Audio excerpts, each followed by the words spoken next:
नमस्कार, स्वागत है आपका जी बिजनेस में। मैं हूं दीपक डोभाल और आप हमारे साथ जुड़ रहे हैं जी बिजनेस के मोतीलाल ओसवाल स्टूडियो से।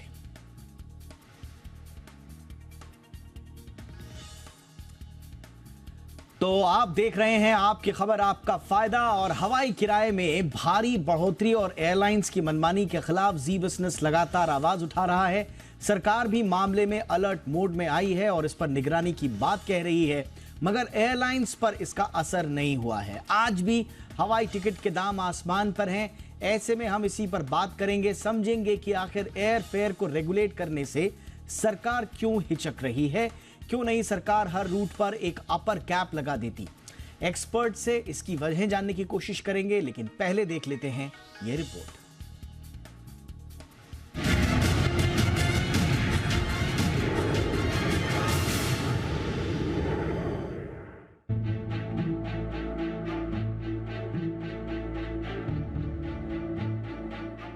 गर्मियों के दिन हैं, बच्चों की छुट्टियां चल रही हैं, किसी को घर जाना है तो किसी को सैर सपाटे पर निकलना है। लंबी दूरी की सभी ट्रेनें फुल हैं, रिजर्वेशन नहीं मिल रहा। हवाई यात्रा एक विकल्प है, लेकिन उसका भी किराया इतना महंगा कि पसीने छूट जाए। दरअसल कुछ ऐसे एयर रूट्स हैं जहां किराया पिछले एक महीने में 1.5 से दुगना तक बढ़ चुका है। इसका सबसे ज्यादा असर दिल्ली श्रीनगर, मुंबई लेह, कोलकाता चेन्नई, कोलकाता हैदराबाद और दिल्ली मुंबई पुणे की फ्लाइट्स पर पड़ा है। इन रूट्स पर पैसेंजर्स को दुगने से भी ज्यादा किराया चुकाना पड़ रहा है। यह हालात तब हैं जब पिछले 3 महीने में एयर फ्यूल टर्बाइन की कीमतें 20.5% तक कम हुई हैं। लो बजट एयरलाइंस गो फर्स्ट के ग्राउंड पर आने से करीब 315 रूट्स पर इसका असर पड़ा है। सरकार ने ये रूट्स दूसरे एयरलाइंस को दे तो दिए हैं, लेकिन ऐसा कोई निर्देश नहीं दिया कि वो किराए में बेतहाशा बढ़ोतरी नहीं करेंगे। जब ऑटो रिक्शा, सिटी और इंटरस्टेट बसों के किरायों में राज्य सरकारों की भूमिका होती है, तो एयरफेयर को रेगुलेट करने को लेकर केंद्र सरकार आगे क्यों नहीं आ रही? ऐसे में जब एयरलाइंस मनमानी पर उतर आए हों। 1993 में सिविल एविएशन सेक्टर को डीरेगुलराइज्ड कर दिया गया था। तब से इनके किराए पर कोई सरकारी नियंत्रण नहीं है। बाद में किराए की न्यूनतम और अधिकतम सीमा तय करने के लिए सरकार ने कैपिंग पॉलिसी लागू की थी, लेकिन अगस्त 2022 को सरकार ने इसे हटा लिया। इसके बाद एयरलाइंस को खुद से किराया तय करने का अधिकार मिल गया। लेकिन मौजूदा हालात में कंज्यूमर क्या बेतहाशा बढ़े हुए किराए के बोझ को सहने की स्थिति में है? सरकार को इस बात पर गंभीरता से विचार करना चाहिए। बढ़े एयरफेयर की बात करें तो कोलकाता से चेन्नई के लिए आज आपको 15 से 20 हजार के बीच टिकट मिलेगा, जबकि अप्रैल में ये किराया 5,500 से 6,000 रुपए के बीच था। इसी तरह दिल्ली से कोची के लिए टिकट बुक करते हैं तो आपको कम से कम 20 से 21,000 रुपए खर्च करने पड़ेंगे, जबकि अप्रैल में किराया 6,000 रुपए के आसपास था। वहीं दिल्ली से लेह का किराया 15,000 रुपए के आसपास है, जो कि सामान्य दिनों से करीब करीब दुगना है। दिल्ली से चेन्नई जाने के लिए यात्री को 16 से 18,000 रुपए चुकाने पड़ेंगे, जबकि चेन्नई से दिल्ली जाते हैं तो महज 5,000 रुपए में आप दिल्ली पहुंच जाएंगे। वहीं दिल्ली से मुंबई का किराया 16 से 20,000 रुपए के करीब है, जबकि मुंबई से दिल्ली का किराया महज 5,000 के आसपास है। यानी सेम रूट के किराए में इतना अंतर आखिर क्यों? हालांकि सरकार ने एयरलाइंस के खुद एयरफेयर पर संतुलन बनाए रखने के साथ इसकी निगरानी की बात कही है, लेकिन एयरफेयर की कीमतें कब जमीन पर लौटेंगी, ये सवाल जी बिजनेस तब तक उठाता रहेगा जब तक एटीएफ में कटौती का फायदा सीधे यात्रियों को नहीं मिल जाता और एयरफेयर कम नहीं हो जाते। ब्यूरो रिपोर्ट, जी मीडिया। बहुत ही खास मेहमान इस वक्त हमारे साथ जुड़ रहे हैं। परिचय आज के मेहमानों का आपसे करा दें। हमारे साथ हैं जितेंद्र भार्गव जी, जो कि जाने माने एविएशन एक्सपर्ट हैं। भार्गव सर, गुड इवनिंग, बहुत बहुत स्वागत है सर आपका। और हमारे साथ हैं धीरज माथुर सर, जो कि पूर्व पार्टनर हैं एयरोस्पेस एंड डिफेंस, PwC से जुड़े रहे हैं। बहुत बहुत स्वागत है माथुर सर आपका भी। भार्गव सर, मैं आपके साथ चर्चा की शुरुआत करना चाहूँगा। और ये तो हम सभी जानते हैं कि एयरफेस जो हैं वो गवर्नमेंट के द्वारा रेगुलेटेड नहीं हैं, और इसमें बाकायदा रूल्स हैं। सब rule 1 of rule 135 aircraft rule 1937, जिसका बार बार गवर्नमेंट हवाला भी देती रही है कि भाई हम ना तो इसको स्टैब्लिश करते हैं और ना ही रेगुलेट करते हैं एयरफेयर्स को। लेकिन जिस तरह से कुछ रूट्स पर बेतहाशा वृद्धि हुई है, जिस तरह से सरकार ने इसको कंज्यूमर एंगल से देखा है, जिस पर हम लगातार जी बिजनेस पर चर्चा कर रहे हैं, इसके बाद सरकार ने भी एयरलाइंस कंपनी को बुला के ये सलाह दी है कि आप कम से कम तर्कसंगत रखें एयरफेयर्स को और उचित रखें। आपको नहीं लगता सर ये एक स्टेप आगे ही है बस, कि अगर नहीं सुधरे तो फिर आपको लाना पड़ेगा निगरानी में और थोड़ा सरकार को भी कुछ बड़ा हस्तक्षेप करना पड़ेगा? आपने बहुत सही कहा कि सरकार को फेयर में दखलबाजी करने की आवश्यकता नहीं है, क्योंकि ये रेगुलेटेड इंडस्ट्री नहीं है। एयरलाइंस के अपने खर्चे होते हैं, लेकिन जो हमको विशेष ध्यान देना वो इसका बात का है कि इसको मैं दो पहलू में बांटता हूं। एक तो ये कि जो सडन सर्ज आया है फेयर्स में, चाहे वो गो फर्स्ट एयरलाइन के बंद होने से हो, चाहे वो बालासोर में रेल एक्सीडेंट की वजह से, तो सडन डिमांड बढ़ती है तो एयरलाइंस फेयर बढ़ जाते हैं। एयरलाइंस का एक तो होता है कि बड़े एयरलाइन अपनी जिम्मेदारी को समझे कि जब कोई सडन सर्ज डिमांड में आती है तो उसके लिए दो चीजें की जा सकती हैं। एक, फेयर को बढ़ने दिया जाए, दूसरा एडिशनल कैपेसिटी एडिशनल डिमांड के लिए डिप्लॉय की जाए, जो कि वो नहीं करते हैं। अब दूसरी बात यह है जो कि समझने की है, और ये मैं खास तक कह रहा हूं कि जब आपने मीडिया में ये सब क्वेश्चन उठाया गया फेयर्स के बारे में, तो स्वाभाविक है और ये एक स्टैंडर्ड ऑपरेटिंग प्रोसीजर भी है सरकार का कि चलिए एक मीटिंग कर ली जाए और दुनिया को लगे, मीडिया को लगे कि हम कुछ कर रहे हैं इसको कंट्रोल करने के लिए। तो ये एक केवल एक रिचुअल रह जाता है। जब तक आप पूरी समस्या को ओरिजिन नहीं देखेंगे क्या है, तब तक उसका हल नहीं निकलेगा। उदाहरण के तौर पर मैं आपको बताऊं कि सब लोग ये जानते हैं और कंक्लूजन बड़ा इफेक्टिवली ड्रॉ किया हुआ है उन्होंने कि गो फर्स्ट की एयरलाइन जब ने सस्पेंशन किया फ्लाइट्स का, number of flights went down, तो फेयर्स ऊपर चले गए। सब मानते हैं इस बात को, लेकिन इस बात को कोई मानने को तैयार नहीं है, चाहे वो मिनिस्ट्री ऑफ सिविल एविएशन हो, डीजीसीए हो, कि जब डीजीसीए ने समर शेड्यूल में 3272 फ्लाइट प्रतिदिन को ऑपरेट करने के लिए 11 एयरलाइंस को अप्रूवल दिया, तो केवल 2900 फ्लाइट या 2850 फ्लाइट केवल क्यों ऑपरेट हो रही? सीधा का सीधा मानना यह है कि क्योंकि फ्लाइट को एक सर्टेन अप्रूवल दिया गया, उससे कम फ्लाइट ऑपरेट की गई। तो ठीक वैसे जैसे गो फर्स्ट की फ्लाइट सस्पेंड होने के बाद शॉर्टेज होती है, तो यहां पर भी शॉर्टेज के कारण फेयर्स है। क्या कारण है कि कल जब मंत्री जी ने मीटिंग की एयरलाइन के साथ में, उनको सीधा सुझाव नहीं दिया कि आपने अब खुद रिक्वेस्ट की डीजीसीए को कि आपको इतनी फ्लाइट्स को ऑपरेट करने की इजाजत हो मार्च से लेकर अक्टूबर के बीच के अंदर में। ओके, आप क्यों नहीं कर रहे हैं? अच्छा सर, आप कह रहे हैं, चाहती है आप कह रहे हैं कि 11 एयरलाइंस को 3200 एयरक्राफ्ट उड़ाने की अनुमति दी गई है, लेकिन ये 2850 ही उड़ा रहे हैं, ये पूरा नहीं उड़ा रहे। तो ये 300 फ्लाइट तो कम चल रही है अभी। और ये बात नहीं, मैं आपको स्पष्ट कर दूं इस बात को, बहुत लोग ये मानने लगते हैं कि इसलिए कम है क्योंकि गो फर्स्ट ऑपरेट नहीं कर रही है। मैं आपको अप्रैल का आंकड़ा दे रहा हूं, और अप्रैल के आंकड़े में उस समय गो फर्स्ट ऑपरेट कर रही थी, तो कोई कारण नहीं है कि फ्लाइट्स कम ऑपरेट की जाए। और आपको एक और कंक्लूजन बताऊं कि इसमें क्या हो रहा है। ये एयरलाइन एक्सप्लॉयटेशन कह सकते हैं इसको, क्योंकि उनको लोड फैक्टर ज्यादा होता है। अगर आप अप्रैल के आंकड़े को देखें कि जिन एयरलाइंस ने पूरा का पूरा, जिनको अप्रूवल मिली थी जितनी फ्लाइट की उतनी ऑपरेट की, उनके लोड फैक्टर कम है उन एयरलाइन के मुकाबले जिन्होंने अपनी फ्लाइट्स को डीजीसीए के अप्रूवल से बहुत कम फ्लाइट्स लाई। स्पाइस जेट एक सबसे बड़ा उदाहरण है कि उन्होंने पहले तो अपने समर शेड्यूल में कम फ्लाइट पिछले शेड्यूल के मुकाबले में अप्रूवल ली, और फिर भी केवल 53% फ्लाइट्स ऑफ कंप्लायंस किया उन्होंने अप्रूव नंबर ऑफ फ्लाइट्स के, और उनका लोड फैक्टर क्या है इंडस्ट्री में सबसे ज्यादा।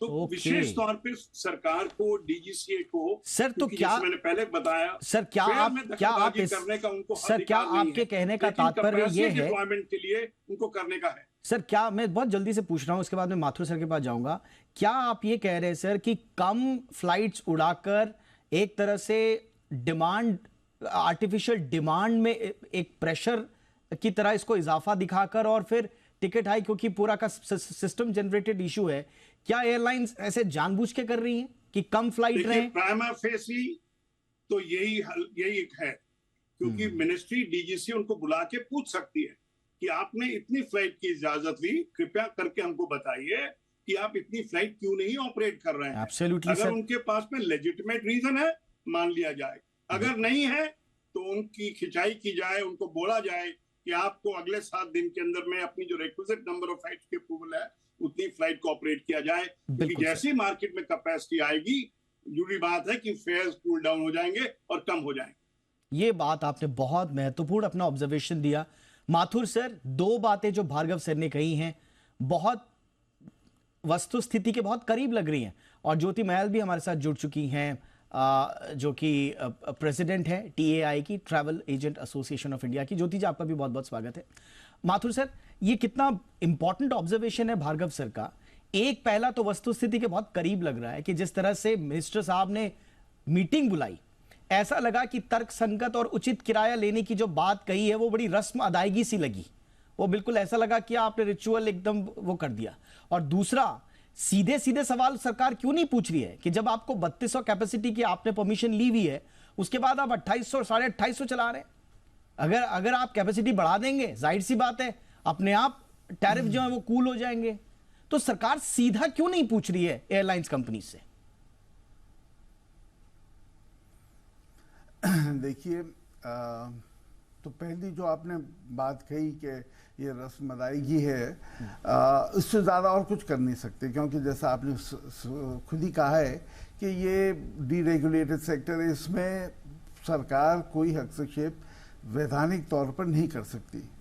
जो कोविड के समय था वो एक आपदा थी, उस समय उन्होंने इमरजेंसी वो करी थी, बट वैसे अधिकार नहीं है, क्योंकि सरकार ने इसको डीरेगुलेट कर लिया है, जैसा आपने कहा 1993 में। अब रही बात दूसरी के एयरलाइन जानबूझकर हवाई जहाज नहीं उड़ा रही हैं जिससे लोड फैक्टर बढ़े और उनके फिर किराए बढ़े, मैं इससे सहमत नहीं हूँ। With all due respects to my good friend Jitendra Bhargava ji, देखिए सप्लाई चेन की प्रॉब्लम्स को लेके, इंजन स्पेयर पार्ट्स, इंजन्स की प्रॉब्लम्स को लेके आज की तारीख में हिंदुस्तान में 108 हवाई जहाज ग्राउंडेड हैं। 108 aircraft are grounded against a total fleet in India of about 700 aircraft. So almost 15% of the aircraft are grounded, not because the airlines want to ground them, but because उनके पास जो spare parts हैं, engines हैं, उसकी कमी है। और ये हिंदुस्तान में ही कमी नहीं है, पूरे विश्व में है ये समस्या।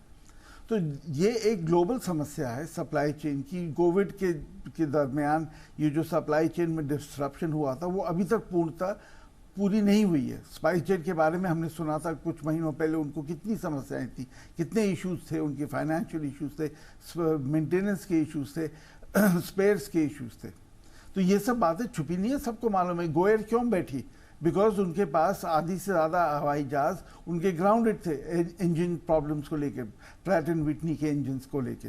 वही इंजन्स इंडिगो के पास भी हैं, वही इंजन्स एयर इंडिया के पास भी हैं। तो ये एक वास्तविक एक्चुअल समस्या है। नहीं, फिर 3200 का अप्रूवल क्यों लेने गए गवर्नमेंट के पास? खत्म करने दीजिए एक मिनट प्लीज। नहीं, वो तो ठीक है। आपने देखिए ये एक डायनामिक सिचुएशन है, तो ये नहीं है कि आप मुझे ये देखिए, एक हवाई जहाज को की जो ओनरशिप है एयरलाइंस के लिए, उसमें फिक्स और वेरिएबल कॉस्ट हैं। फिक्स कॉस्ट बहुत हाई है, एयरपोर्ट चार्जेस, लीज रेंट, जो स्टाफ की चार्जेस हैं इत्यादि ना, उनको कैसे कवर करेंगे अगर आपने हवाई जहाज को ग्राउंड कर रखा है? 108 हवाई जहाज ग्राउंडेड है, this is a fact. Maybe 110 होंगे या 106, but the fact is there is a problem. And ये समय जब पीक डिमांड का समय है, एयरलाइंस को पैसा बनाने का समय है, विच businessman will deliberately ground his aircraft and not fly them because अच्छा ये तो है नहीं कि पूरी की पूरी फ्लाइट में आपको ये जो एलिवेटेड फेयर्स हैं वो मिलेंगे। ये अगर आप देखेंगे फ्लाइट, ये जो टिकट्स का, अगर आप आज या कल या परसों हवाई यात्रा करना चाह रहे हैं तो टिकट्स के प्राइसेस बहुत हाई है। पर अगर आप एक हफ्ते बाद की टिकट आज खरीदें तो they are more than half of what they are जो आज आप अगर ट्रैवल करना चाहें तो लास्ट मिनट बुकिंग पे तो फेयर्स हाई होते ही हैं। बट सर लास्ट लोग 6 महीने पहले अपना ट्रैवल प्लान करते हैं। लास्ट मिनट बुकिंग पे एयर फेयर हाई होते थे, ये परंपरागत रूप से होते रहे हैं, लेकिन 30-30 हजार, 50-50 हजार, और वो भी ऐसे रूट पर जहां पर इतनी बड़ी त्रासदी हो गई है, उन रूट्स पर अगर ये लास्ट मिनट चार्जेस बढ़ रहे हैं, सर इस देश में कोई देखने वाला नहीं है क्या? आपको ये भी कहने का अधिकार नहीं है कंज्यूमर को, सरकार को, कि मानवीय आधार पर कुछ तो सोचिए। आपके कारोबार के लिए सरकार ने और कंज्यूमर जरूर बात है, समय समय पर कदम उठाए हैं। रही बात कोविड की, जो अनप्रेसिडेंटेड सिचुएशन थी, उस समय जो कैपिंग की गई थी सर, वो कैपिंग कंज्यूमर और एयरलाइंस दोनों के लिए की गई थी। इसमें दोनों के हित थे, ऐसा नहीं था कि एयरलाइंस के ऊपर कुठाराघात किया गया। इस समय अनप्रेसिडेंटेड सिचुएशन कुछ रूट्स पर आई है, क्या आपने एग्जाम्पल दिया उन रूट्स पर? आप किस तरह का प्रेसिडेंट सेट कर रहे हैं? सवाल तो यह है ना सर। और आपके हर तरह से आप कह रहे हैं 108, आप कह रहे हैं 15% एयरक्राफ्ट जो है वो ग्राउंडेड है, तो फिर एक कंपनी 53% पे क्यों काम कर रही है सर? उसकी बाकी की जो कैपेसिटी है 47% की, वो उनको क्यों नहीं चला रही है? ये सर सीधा सीधा दिखता है कि एयरलाइंस कंपनियां आंख बंद करके बैठी हुई हैं। जैसा आप कह रहे हैं, पैसा कमाने का मौसम है, पैसा कमाइए, बटोरिए जहां से भी आ रहा है, और इसमें कंज्यूमर का हित अगर प्रभावित होता है तो आई एम सॉरी टू से ये ऑब्जर्वेशन ऐसा आ रहा है सर कि इन कंपनीज को इनकी कोई परवाह नहीं है। तो एयर फेयर कितने फेयर है और हवाई जो किराया है उसके पीछे के क्या वाकई में कुछ लॉजिकल कारण है या फिर ये एक तरह से मनमानी है कंपनीज की, हम इसी पर चर्चा कर रहे हैं। दोनों पक्षों को समझने की कोशिश कर रहे हैं। ज्योति जी, जो ट्रैवल एजेंट्स हैं उनके बिजनेस पर किसी तरह का प्रभाव और जो प्रेशर आ रहा है उसको आपका अनुभव क्या है? Thank you Deepak once again. I think हम ये डिस्कस कर रहे हैं काफी देर से, पहले जी गो फर्स्ट के जाने के बाद और अब इसके बारे में कर रहे हैं। फेयर्स तो ये हमेशा जो बोल रहे हैं मेरे पहले प्रेडिसेसर्स भी यही बोल रहे हैं कि डिमांड एंड सप्लाई है। तो डिमांड एंड सप्लाई तो है, पर इसको रैशनलाइज कैसे किया जाए, something we have to look into. और ये हमारी गवर्नमेंट का काम है। ये गवर्नमेंट को देखना चाहिए कि ये कैसे हो रहा है और क्यों हो रहा है। ये गवर्नमेंट का एक हाथ धोने का तरीका भी है। वो कहते हैं जी we can not come into the way the business is being transacted. So I think but when it came to the question of yesterday कि उड़ीसा की जो एक दुख यात्रा बिल्कुल हुई है, you know, and people have died so many which is so sad, कि सडनली मिनिस्टर जी का हमारा मैसेज आ गया कि आप फेयर्स मत इंक्रीज करिए। So I think this is something which has to be rationalized and looked at a broader perspective के fears आपके क्या हो रहे हैं। पहले हमारा एक टाइम पे होता था कि माइल्स पे डिपेंड करता था कि लोएस्ट कैपिंग कितनी है, इतने माइल्स पे इतना कॉस्ट होनी चाहिए, जो ट्रेनों के साथ भी यही चलता है। So I think there needs to be some rationalization in the way business is transacted, because that is the way, is only way that this industry can be a win-win situation. Absolutely ma'am, absolutely ma'am। Industry की जब हम बात करते हैं, हम कहते हैं कि हमारे देश की एविएशन इंडस्ट्री जान है हमारी अर्थव्यवस्था की, ये नज़ीर है पूरी दुनिया में। तमाम संकटों के बावजूद अच्छा करे, सब चाहते हैं आगे बढ़े, लेकिन कहीं तो चेक हो। भार्गव सर, संसद में भारत सरकार के मंत्री का जवाब आता है कि डीजीसीए का एक टैरिफ मॉनिटरिंग यूनिट है जो कि एयरफेयर्स को रूट्स पर मंथली बेसिस पे मॉनिटर करता है, इंश्योर करता है कि airlines do not charge airfares outside a range declared by them. ये मैकेनिज्म इन प्लेस है और ये मंथली हो रहा है, ये डीजीसीए का एक मॉनिटरिंग। तो ऐसे में कंपनीज को बुला के रस्म अदायगी करके फिर क्या दिखाना चाहते हैं आप? सिर्फ ये कहना चाह रहे हैं कि संतुष्ट कर दिया, मीडिया में आवाज आई थी, देखिए साहब हमने मीटिंग ले ली।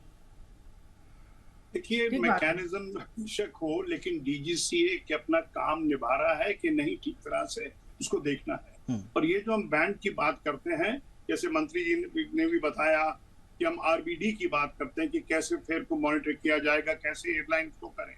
लेकिन इससे पहले कि हम विस्तार में उसकी बात करें, मैं माथुर जी एक एविएशन इंडस्ट्री के बड़े इन्फ्लुएंसर हैं, तो मैं उनके वक्तव्य पे कुछ कहना चाहता हूँ। एक तो ये कि 115 हवाई जहाज बेशक ग्राउंड के ऊपर हो, लेकिन जब एयरलाइंस ने अपना शेड्यूल का प्रपोजल डीजीसी को सबमिट किया था, वो अपने एयरक्राफ्ट अवेलेबिलिटी को भी देखते हैं, पायलट्स अवेलेबिलिटी को भी देखते हैं और बाकी सब फैक्टर्स को देख के तब प्रपोजल सबमिट करते हैं। तो एक तो ये बात रही। उन्होंने दूसरी बात ये कही कि कौन सी एयरलाइन, कमर्शियल एयरलाइन अपने हवाई जहाज को ग्राउंड पे रखेगी और ऑपरेट फुल ऑप्टिमल कैपेसिटी पे नहीं चलाएगी। इस बात का सीधा सा सीधा प्रूफ ये है कि जब गो फर्स्ट बंद हुई तो यही बाकी एयरलाइन जो कि फुली कंप्लाई नहीं कर रही थी ने एडिशनल कैपेसिटी मार्केट में उतारी। अगर उनके पास कैपेसिटी ग्राउंड पे नहीं थी तो उन्होंने एडिशनल फ्लाइट्स कैसे शुरू की? सीधा का सीधा कारण इसका मैं दोबारा बार बार रिपीट कर रहा हूं ये कि सरकार को केवल ये देखना है कि जितनी एयरलाइन ने कमिटमेंट की और अप्रूवल ली उतनी फ्लाइट मार्केट में उतारी है कि नहीं उतारी। फेयर्स अपने आप कम हो जाएंगे, सरकार को उसमें दखलबाजी करने की आवश्यकता नहीं है। और जैसे मैंने बड़े साफ स्पष्ट शब्दों में और सरल भाषा में बताया कि अगर गो फर्स्ट की सस्पेंशन के बाद हमको ये सीधा का सीधा कंक्लूजन हो जाता है कि फेयर बढ़ जाते हैं because of shortage of capacity, तो सीधा बात ये बताइए मेरे को कि अगर अप्रूव कैपेसिटी से कम फ्लाइट्स ऑपरेट हो रही है, क्या उसका असर फेयर पे नहीं पड़ रहा है? एब्सोल्युटली। माथुर सर, आप रिस्पॉन्ड करना चाहिए सर? माथुर सर, उनको एक्सपर्ट्स को बुलाएं मार्केट में कि बताइए क्या चीजें हैं ये। जी सर। क्योंकि एक ऐसा हम वातावरण पैदा ना कर दें कि ये बात भी सही है कि एयरलाइंस एक बुरे दौर से गुजरी है कोविड टाइम पे, लेकिन क्या बाकी इंडस्ट्रीज नहीं गई हैं? तो ऐसा जब कार खरीदने जाता है तो कोई ये कभी कहता है कि मैं कार को दुगने दाम पे बेचूंगा क्योंकि मैं पिछले 2 साल में नहीं बेच पाया था। अप्रूव्ड कैपेसिटी और आपकी वहन करने की जो क्षमता है उससे कम आप ऑपरेट करेंगे तो माथुर सर सीधा सीधा लग रहा है आप एक आर्टिफिशियल स्कार्सिटी पैदा कर रहे हैं। नहीं, देखिए बार बार ये बात आ रही है, आप उसकी गणित को देखिए। मेरे पास इस समय नंबर्स नहीं है, पर आप ये देखिए एक हवाई जहाज को ग्राउंड करने में फिक्स कॉस्ट तो उसके एयरलाइंस के जारी रहेंगे ना, फिक्स कॉस्ट तो नहीं चले जाएंगे। उन फिक्स कॉस्ट को सर्विस कैसे किया जाएगा? आपका दावा है कि जो एक्स्ट्रा रेवेन्यू आएगी हायर एयर फेयर से वो इतनी एक्स्ट्रा है कि ना केवल वो जो उड़ान भर रही हैं उनका पूरा खर्चा निकालेगी, पर जो हवाई जहाज ग्राउंडेड है उनका भी खर्चा और उसके बाद एग्जॉर्बिटेंट मुनाफा मिलेगा एयरलाइंस को। That is not borne out by facts. At the best of times airlines profits are razor thin. इनके कैपिटल कॉस्ट, ऑपरेटिंग कॉस्ट इतने ज़्यादा हैं कि ये एक विचित्र इंडस्ट्री है जिसमें एयरलाइंस को छोड़कर सब मुनाफा कमाते हैं। एयरपोर्ट ऑपरेटर मुनाफा कमाता है, ऑयल मार्केटिंग कंपनीज मुनाफा कमाती हैं, ग्राउंड हैंडलिंग कंपनीज मुनाफा कमाती हैं। Everybody makes money except the airlines. और जो कोविड में नुकसान हुआ था उसकी तो कोई भरपाई नहीं हुई ना हिंदुस्तान में। कुछ यूरोप में, अमेरिका में सरकार ने बेल आउट पैकेजेस दिए थे तो एयरलाइंस को। इंडिया में तो कुछ नहीं हुआ। एक क्रेडिट लाइन गारंटी दी है। सर समाज सेवा क्यों कर रहे हैं? समाज सेवा ऐसी, समाज सेवा वो तो और समाज सेवा ऐसी कर रहे हैं तो जिस हद तक कर सकते हैं वो करते हैं। उसके बाद सर समाज सेवा भी ऐसी कर रहे हैं, 5-7 समाज सेवा भी ऐसी कर रहे हैं सर कि समाज को ही दुख दे रहे हैं। समाज सेवा क्या ना, समाज सेवा भी ऐसी जिसमें समाज दुखी हो रहा है। सॉरी, नहीं, ये कहना कि समाज सेवा, ये विद ऑल ड्यू रिस्पेक्ट्स जी, जो भुवनेश्वर और मणिपुर की ट्रेजेडीज के समय अगर फेयर गाउजिंग हुई थी, that was very unfortunate, almost immoral. I agree with you, वो नहीं करना चाहिए था एयरलाइंस को, but otherwise it is supply and demand और उनकी वास्तविक मजबूरियां हैं। और जो कोविड के टाइम में जो उनका नुकसान हुआ था उसकी कोई भरपाई की बात नहीं कर रहा है।